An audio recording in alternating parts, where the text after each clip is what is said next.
Hello, here is Marlies Hedlund from CX Omni, and this is our CX Omni. Today we start with our webinar. It's the first from 3 webinars with Joachim Thörn from Effecti, 3 steps to customer journey mapping from customer segments to buyer journeys, personas, and customers. As you may know, TX Omni offers a free version of the Customer Excellence tool with all functionalities. And it's a software as a service, and you can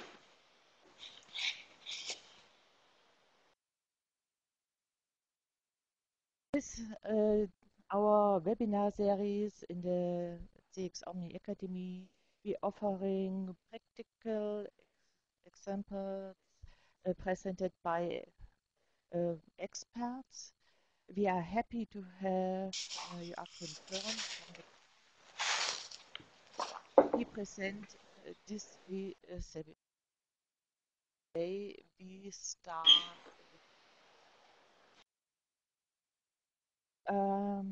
During the webinar, you will have access to the chat.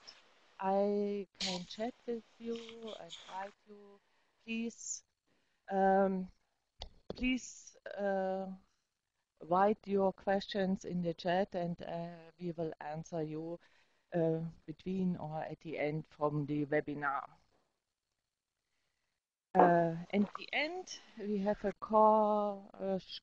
short questionnaire. It will be nice if you use them. That's all from my side. I wish you an exciting seminar and would hand over to Joachim. Welcome, Joachim. Over to you. Thank you very much, Marlies. I'm Joachim Thorn and I'm from Effectly, and today we are going to be pretty interactive together. As Marlies said, there is a chat functionality. So let's start to hear from you. Where are you from? Your name, so please enter your name and your location in the chat box so I can see where you are from. So please do that now. Super, Thomas, thank you. And also, as Marlies said, this will be recorded and the video will be uploaded to YouTube also. So we have Arain from Paris, France. Welcome, Arain, to this webinar. So we have Alexander from University of Kuholz, and we have also Smara from Greece. Welcome, Smara from Greece. So are we any more here? Please text your name and your location in the chat box down below to the right.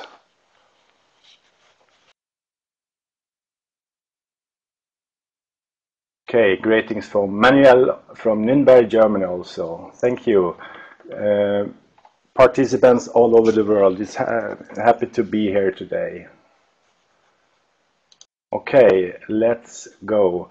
Also, I want to say that we are going to be pretty interactive, so if you have your smartphones with you, please turn them on silent mode and also be ready to use them, because we are going to use our smartphones today in this webinar. So let's go then. Okay. This is the first webinar in a series of 3 and also 3 weeks, and the first one is why customer journey mapping is critical for long-term customer loyalty and success for your company. This is pretty much outside in thinking, and from there we start. So let's take it away then. As Molly said, my name is Joachim Thörn, and you can see me on the right in this image, and also my wife Maria, and our lovely house. We did build one of Sweden's first low-energy house back in 2007-2008. And my background then, back in the 90s, went on HU in Chicago. 2001, I also was the co-founder of iTrim, and iTrim is today the world leader for exercise and weight loss, with sites in all over the world, in Germany, in UK, and in Sweden especially, and also externally today in the market of China and US. And I did sell my stocks in iTrim in 2008, and the base of and the bottom line of iTrim was the extremely growth that we had was based on recommendations and good emotions that was expressed like recommendations. So what we did then, we take that insight and start to research the market and to start to research the researcher around customer experience and how critical that is in business today. And then we founded Effectly in 2012. My core values then, I'm authentic, I like to be innovative and inspiring. I want to inspire people. Okay, so the research I was talking about is also our framework for customer experience today. So this is just 1 minute around Effectly. And the insights is today a kind of framework with 7 disciplines to create more engaged employees and customers. Because these 7 disciplines is what you must achieve and work with to get results in the customer experience ecosystem. So we start first with, you have to build a customer-centric culture. A culture there you put the customer in the center of everything you do. You also must have a customer experience strategy, a strategy around customer experience that are colored into all other strategies. So when you take strategic decisions in your company, the customer experience strategy is always with you. And the third one is insight and understanding. We need to understand the customer's feeling and emotions, of course. So therefore you need to have a strong program for voice of the customer and voice of the employee to really understand in every touch point what kind of emotions your customer has. The fourth one is journey maps and improvements. And this series of webinars is focused on the journey maps and improvements, of course. You need to lay out the foundation for the customer journey and to really understand and get together around these journey maps. And the fifth one is metrics and measurement. You really have to understand what kind of metrics and KPIs you use in your company, so that you can have a balance between transactional measures and emotional measures. The sixth one is organizational adoption and accountability. How you work with accountability in every department, every manager and every employee. And the seventh one, then this is an ecosystem for customer experience. You need to have a holistic approach around customer experience so that you can see CX or customer experience from this holistic view. We also prepare our CX 360 hub. So in the CX 360 hub that we are working with, we do the journey mapping and we do the real-time customer and employee insights. So why do we need those 7 disciplines and why do we need to have a framework for customer journey mapping?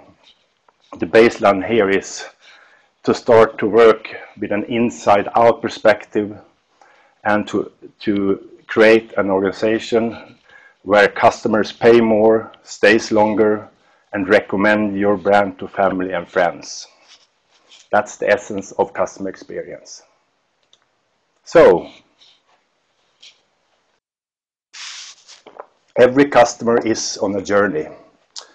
All your customers and potential customers is on this journey, and you need to understand your customers' experience and emotions through your brand. And normally you have plus 100 touch points that occur and also affects your brand and the emotions your customer has. So emotions that creates the willingness of the customer to buy more, stays longer, and recommend you to families and friends, of course. And a little story then. I travel a very lot by car and also by plane. And when I travel by plane, I normally go with a special brand and carrier here. And this was a couple of weeks ago regarding my flight from Stockholm. And this morning there was something special and not so special.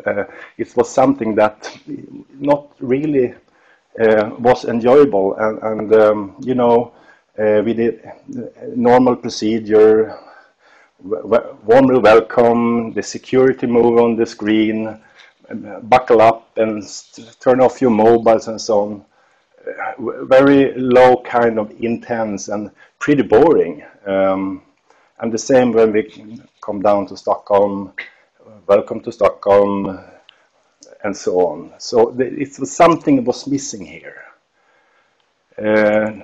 Something was missing. The positive feeling, some vibrations in the air, something personal, something unexpected, a sign or a authentic smile. And when I truly missed the personal emotional connection, this moment is not so good for the brand. And those kind of moments, we call them flatline moments. You have your customers in the room and you are there, but you are not touching the customer emotionally. So think about that, flatline moment. How many flatline moments do you have in your organization with your customers? And flatline moment, of course, is a kind of pulse. What kind of pulse do your customers has? And a low pulse, the nearer you are, the less trash and for your company. So therefore, you have to avoid the flatline moment. I want you to emotionally touch me when I am within your brand. Okay. So no emotions, no engagement and action. And that's what we want our customers to do. We want them to have engagement and we want them to do actions for us. Okay, now it's time to be a little bit more interactive together. So now you can take your mobile phone in your hand and be ready to be a little bit interactive. And this is my first question to you. So this question is based on to be interactive together today. So how long did it take before you checked your phone after waking up this morning? And if you take up your mobile phone and go to the web address www.menti.com and use the code 20284, you will enter this question. So go to www.menti.com and use the code in your mobile phone 20284 and answer the question directly on your screen on your mobile. So the question is, how long did it take before you checked your phone after waking up in this morning?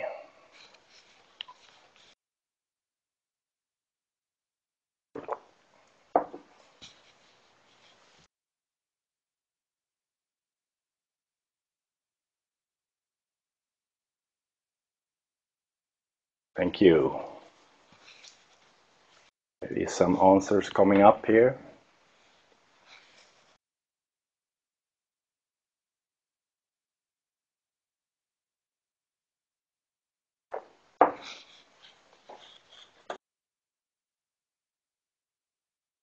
Thank you.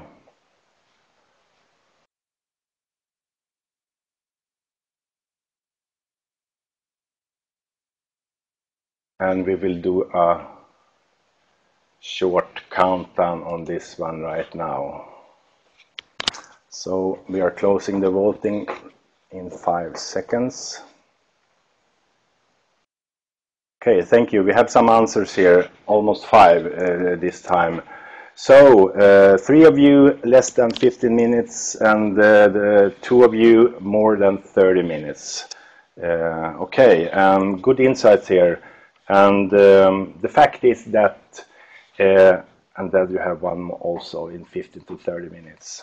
The fact here is that we are more than 87% of us that is checking our mobile and our dialogues and our messaging and so on less than 15 minutes after we wake up. And this kind of insight is pretty important when you work with customer journeys and when you map customer journeys, because your customers is into your journey and the journey 15 minutes after they wake up every morning to check Twitter, to check Facebook, to check messages and so on. So that is something I want you to take with you. Okay, from journeys I want you to zoom out a bit here, and if we zoom out and ask us, why do we need to be more into details when it's come to customer journeys and customer experience? And we are talking about the new economy here and the drivers for change. And from our perspective, the new economy, it's about 3 things. We are into the trust economy right now. Their trust and the behavior of the brand is pretty important to gain more followers and fans. The choice economy is also very important to understand, because the last 20 years we have given our lots of choices to our customers. And the now economy, what we can do in a blink of a second. So let's dig some deeper into those 3 things. The trust economy then, we really need to understand that the consumer, the customer trust our fellow consumers more than we trust the brand. So what you are saying with your communication to your customers, it's pretty low on their trust scale here, because they are more into what others say about you, the peer-to-peer communication, what families and friends are saying about you. So the shift here will be what we see and what we can see.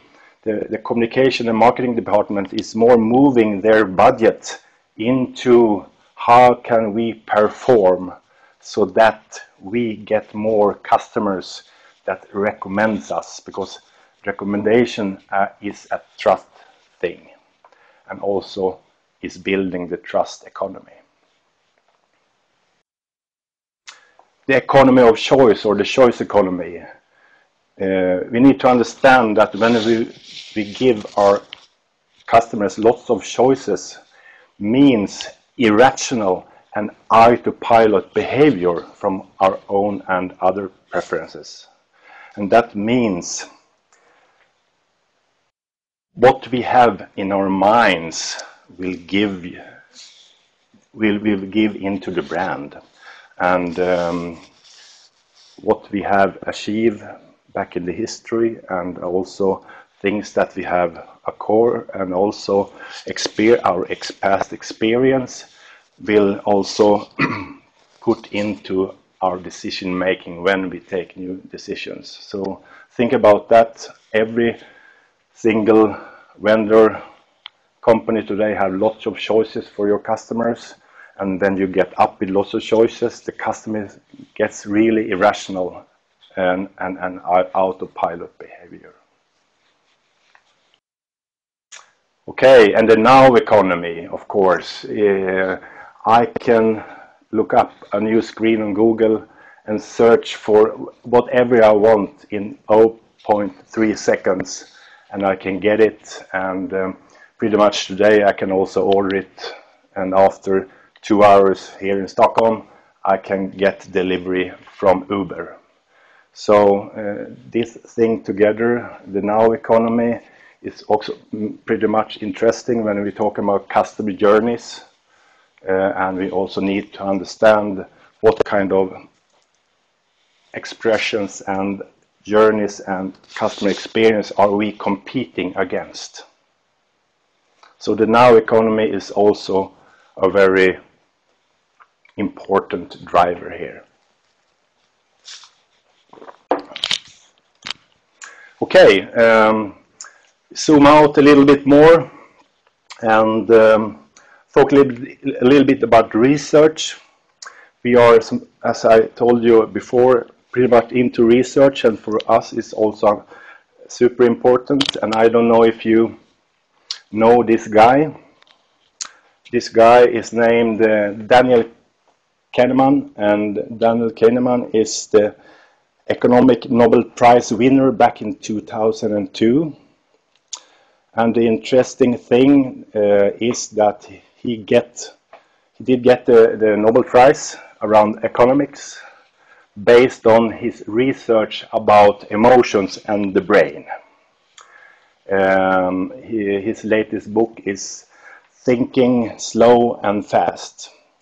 I can highly recommend his book Thinking Slow and Fast. And one of the things and the bottom line in his research was this.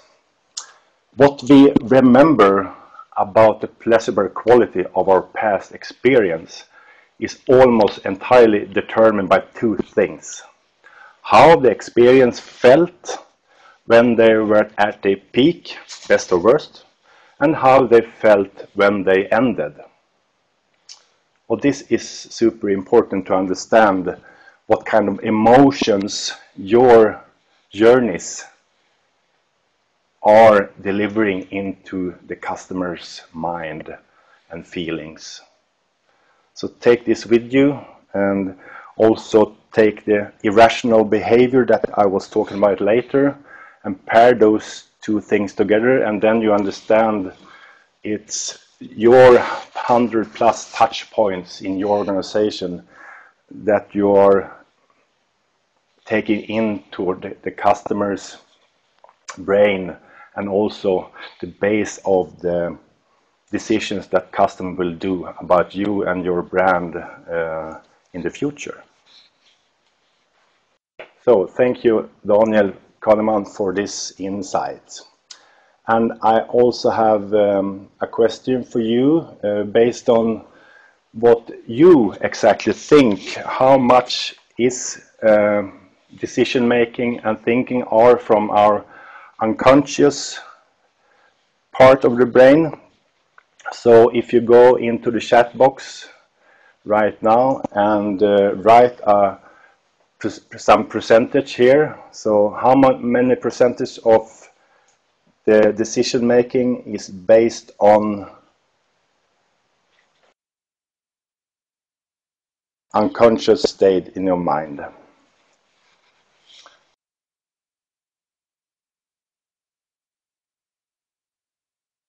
And the fact here is that the human thinking is unconscious up to 95 to 98%, based on the intuitive and effort-free thinking, and just around 2 to 5% is conscious awareness and uses deductive reasoning, and is an awful and lot of work to do to use that part of the brain. So this is also interesting and very important to take with you when you understand the customer and when you understand way of understand the journey for the customer.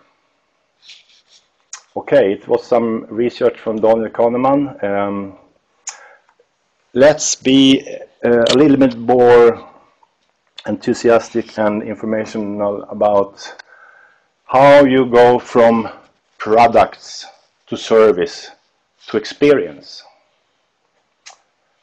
From products to service to experience. So if you are a product company, normally you say we think our products is pretty cool and we love when the products work for us.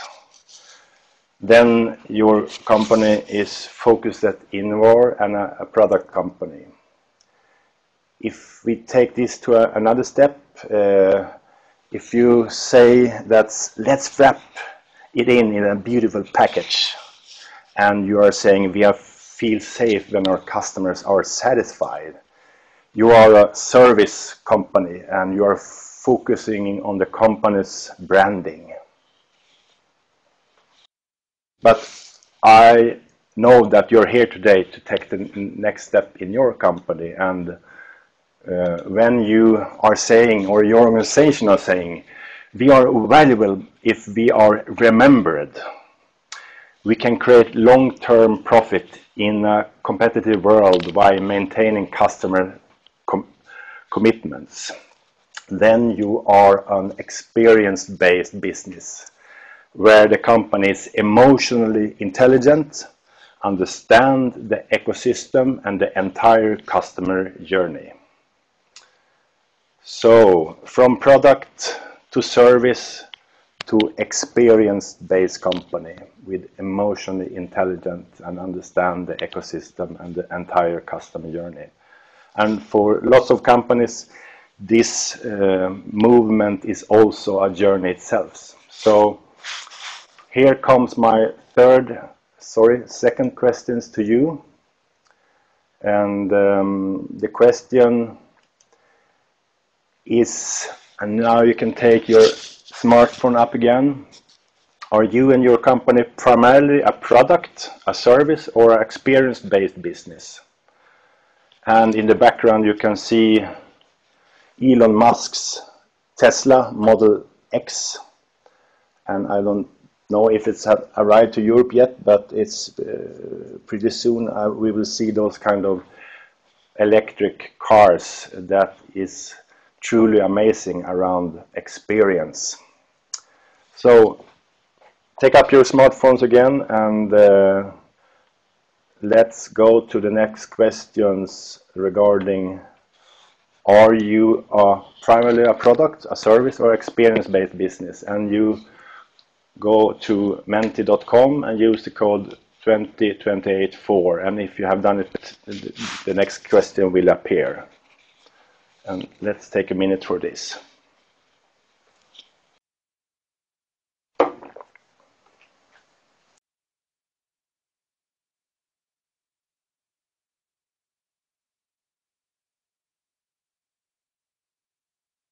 Use your phone and go to menti.com and use the code 20284.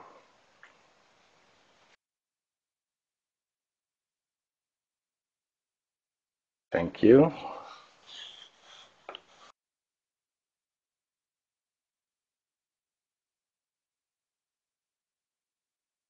And let's do a countdown here.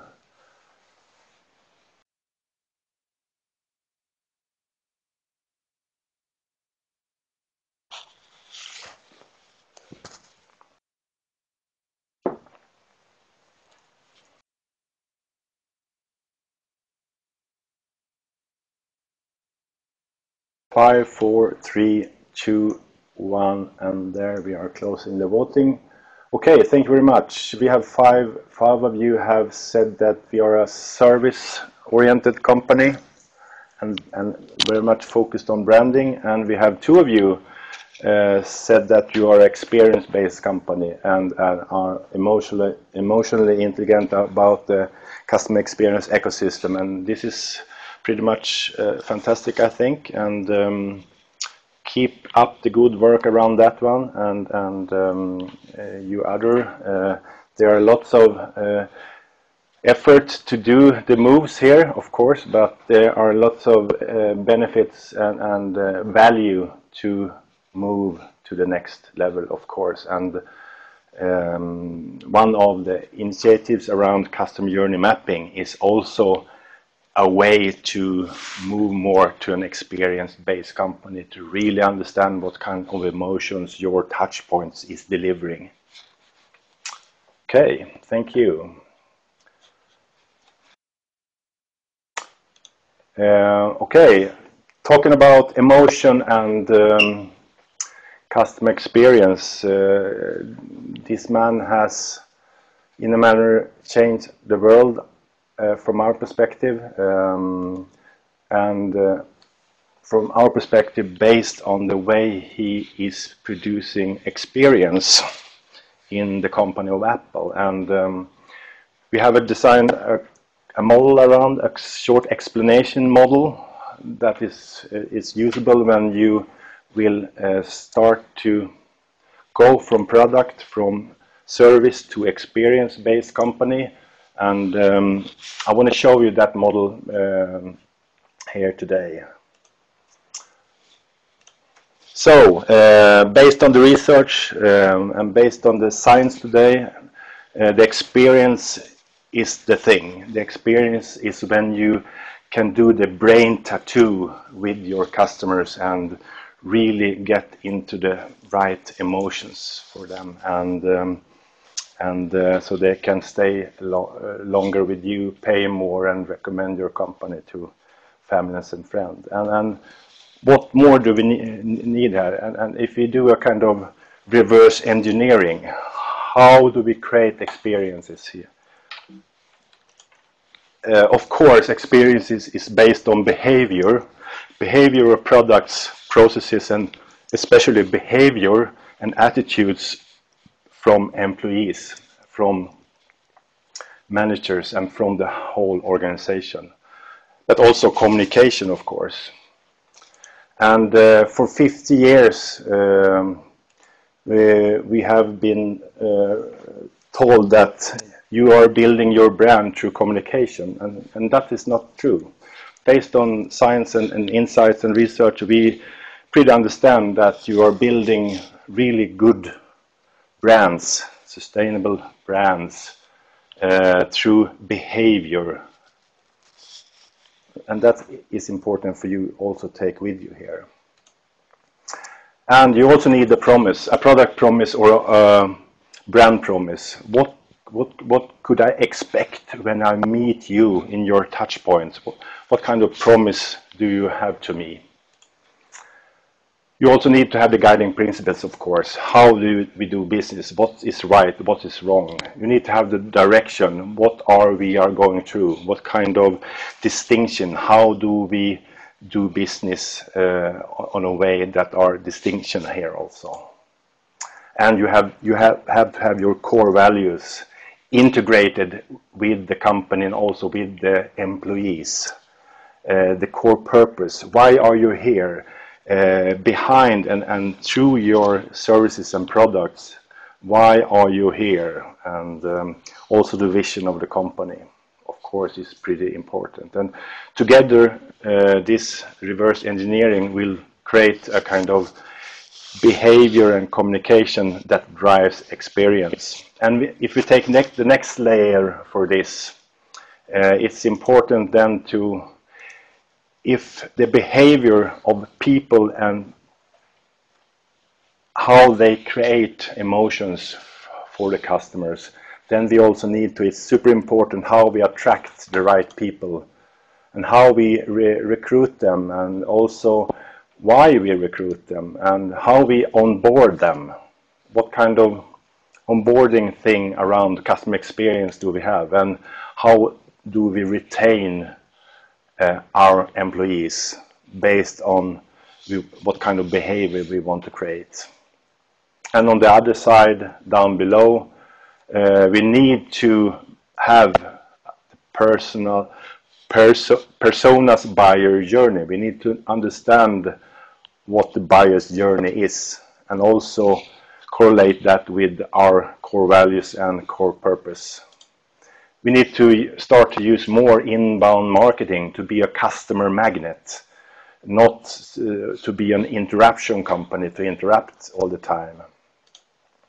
We need to have the right place on the right time and the right message to the right persona. So we need to communicate on a more personal level, also based on triggers and events.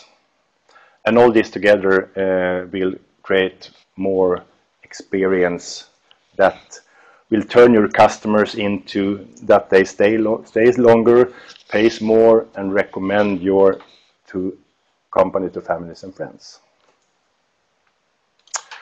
Okay, therefore you need a customer experience playbook, and the customer experience playbook is based on our 7 disciplines, where we have a framework to kind of produce more engaged, loyal employees and customers. And I will say those 7 again. We was talking about the customer-centric culture, what kind of culture you create in your company based on how you treat customers and how you treat employees and people, of course. You need to have the customer experience strategy built into your all other strategies. You need to have the voice of the customer and voice of the employee programs in place, and to listen in real time in all touch points, so you can take data-driven decisions based on how your employees feel about you and your brand, and also how your customers feels about you. And today's topic then around journey maps. You need to do your homework with journey mapping to really understand what triggers there are for improvements from a customer perspective. You need to have the right set of KPIs. And how do you use these insights to get engaged managers and employees around accountability, and how they manage everything every day around customer experience? And you need to have the holistic approach here. Okay, so when you start delivering on those 7 disciplines, there is a start based on how you create more value for your customers and stakeholders, of course. So on the right side, it's more to create fantastic customer experience, and on the left side is more to lead for great customer experience.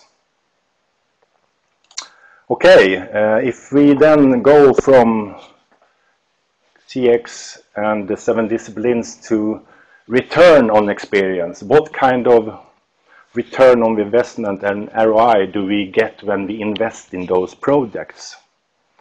And 15, 20 years ago, there was no such kind of research, but today we have a bunch of research that we can rely to, and also be very specific when we are doing our business case and calculating what kind of return we do get on those investments. And of course, they are still buyers, and to extend and to have a customer base that are still continue to buy from you, it's a great value, of course.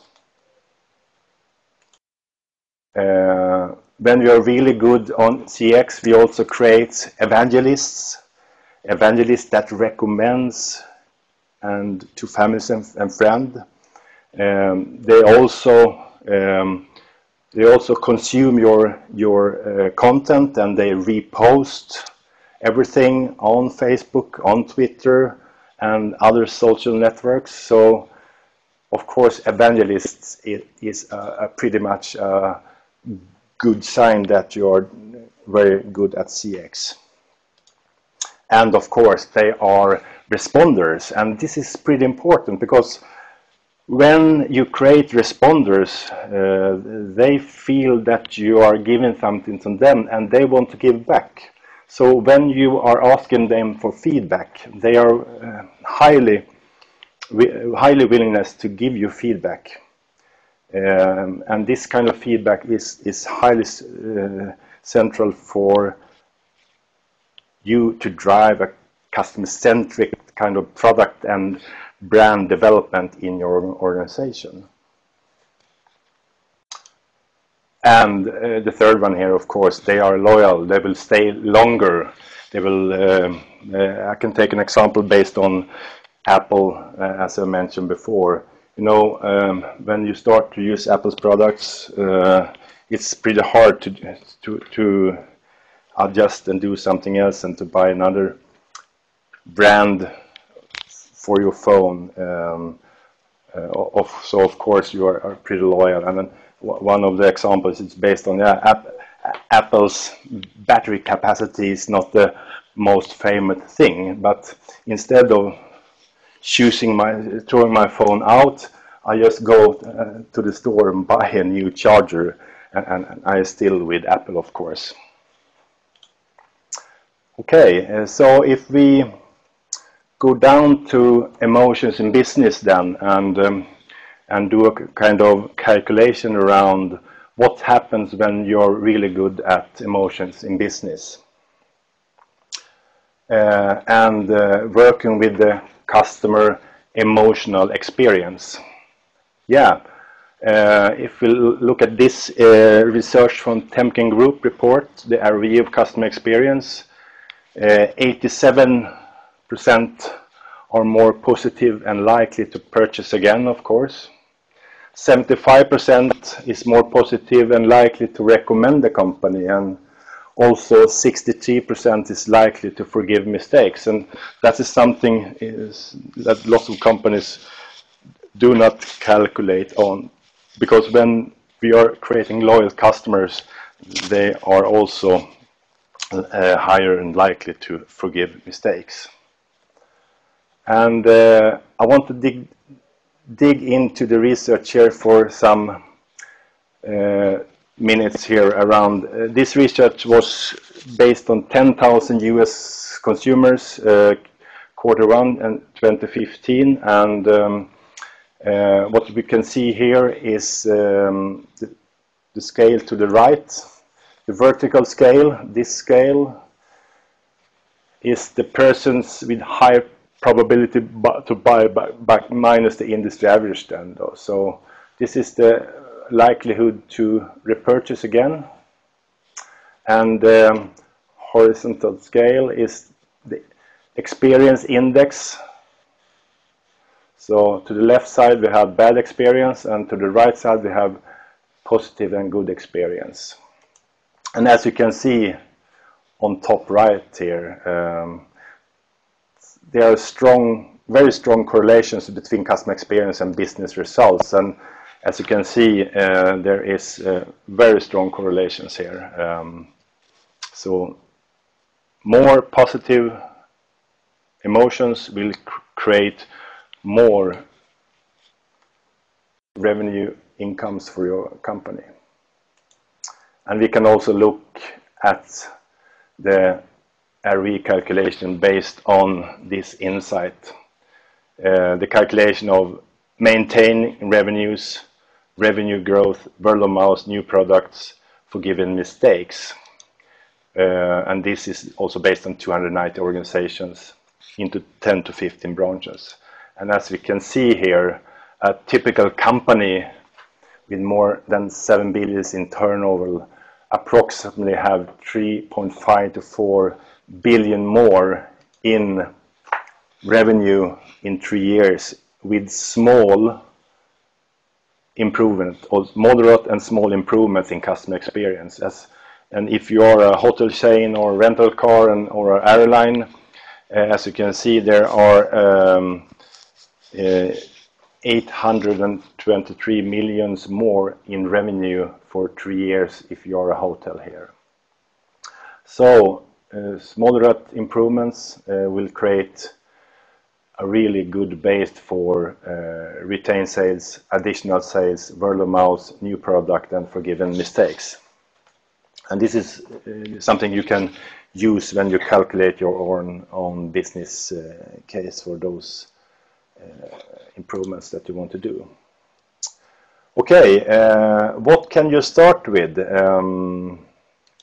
what can you start with? Normally we like to share lots of tools, and in this case we also want to share something with you, and we would like to share our CX grader for free today with you. And the CX grader is a self-assessment that we help you with based on the core values and why in your company, the customer sympathy and empathy, convincing brand values, and employee engagement. And from us, you give a 10-side report and also with a internal benchmark so that you can see how you are competing with based on 199 other companies. So just go to your browser and search for CX Grader, CX Grader. And there you can have it. I think this was the second last picture. Yeah, we have the last picture. And from Steve to you, you've got to start with the customer experience and work back toward the technology, not the other way around. And that's my recommendation to you and your company. And good luck with that. I think we are going into the question and answers session here. So